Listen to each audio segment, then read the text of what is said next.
Kabupaten Magelang, Jawa Tengah. Kedua datarannya dikepung oleh gunung-gunung dan bukit.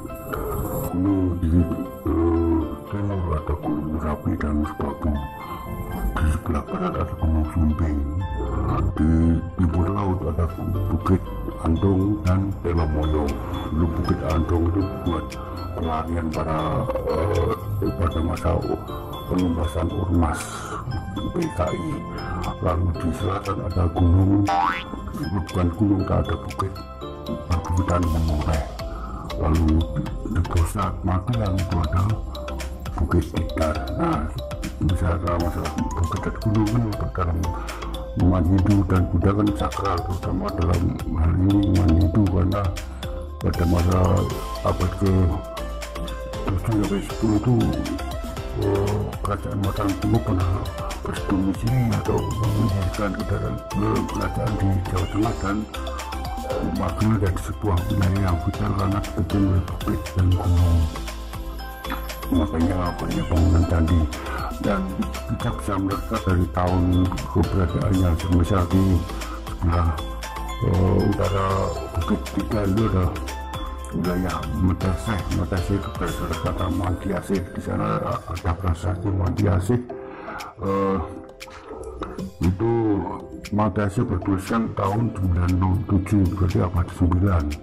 Lalu di Bandungan itu di sebelah tebing timur Gunung Sumbing itu tidak diketemukan, tapi banyak cagar budaya bekas perdataan dan candi bisa diperkirakan itu sekitar dari abad ke-7. Lalu di sana lebih utara lagi itu ada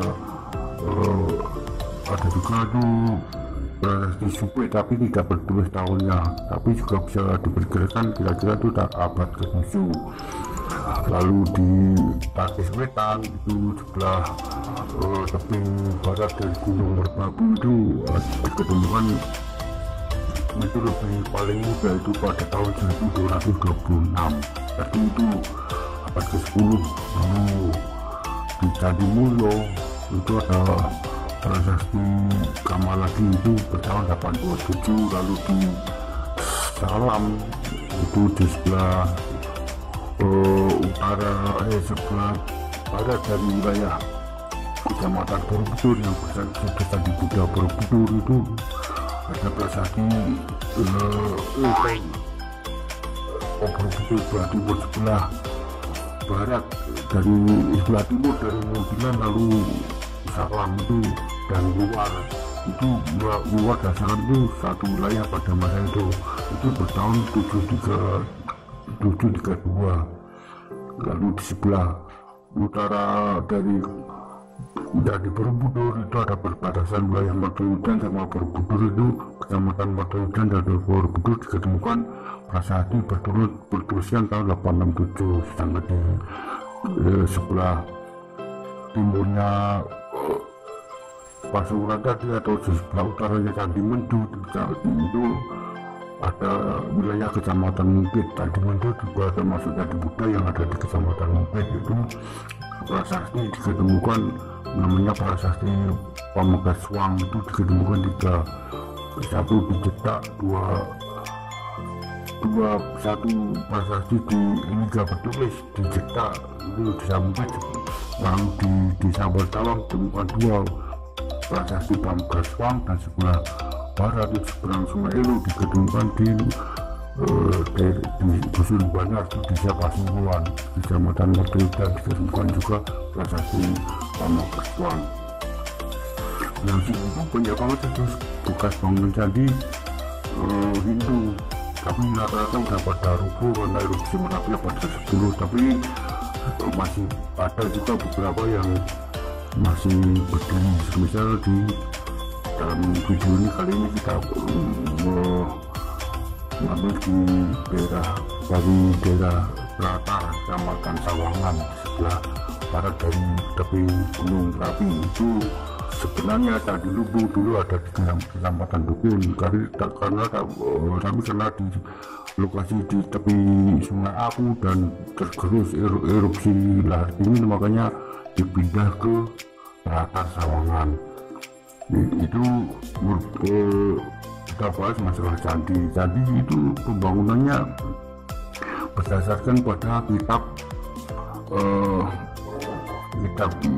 kitab Manasara Siva Sastra itu pedoman membangun bangunan candi itu. Sedangkan fungsi candi itu ada untuk tempat peribadatan individu ataupun komunal itu.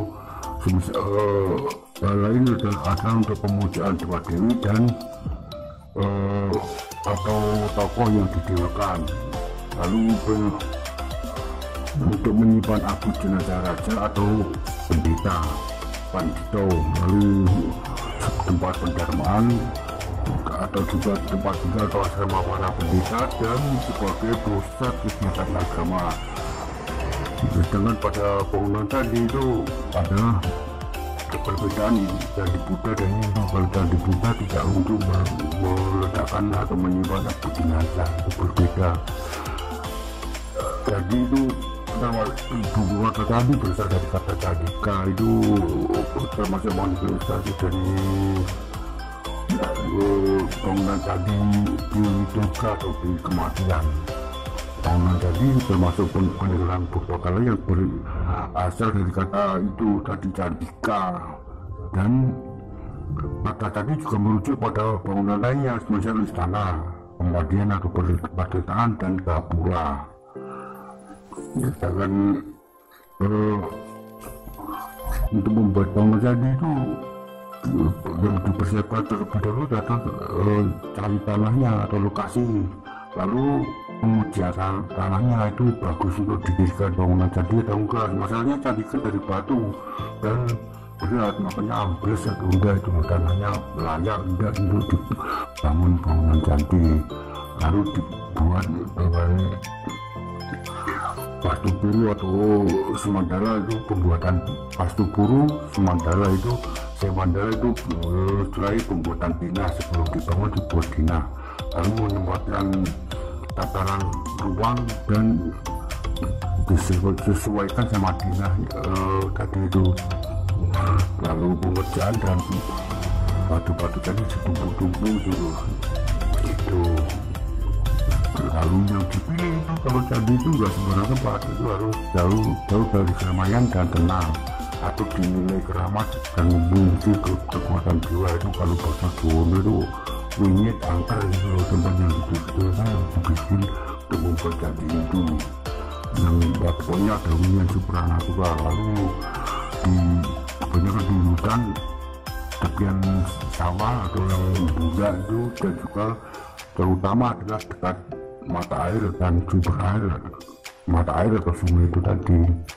Untuk pelakunya atau tukangnya itu, untuk yang menggagas ide bikin candi itu disebut sebagai yajamana.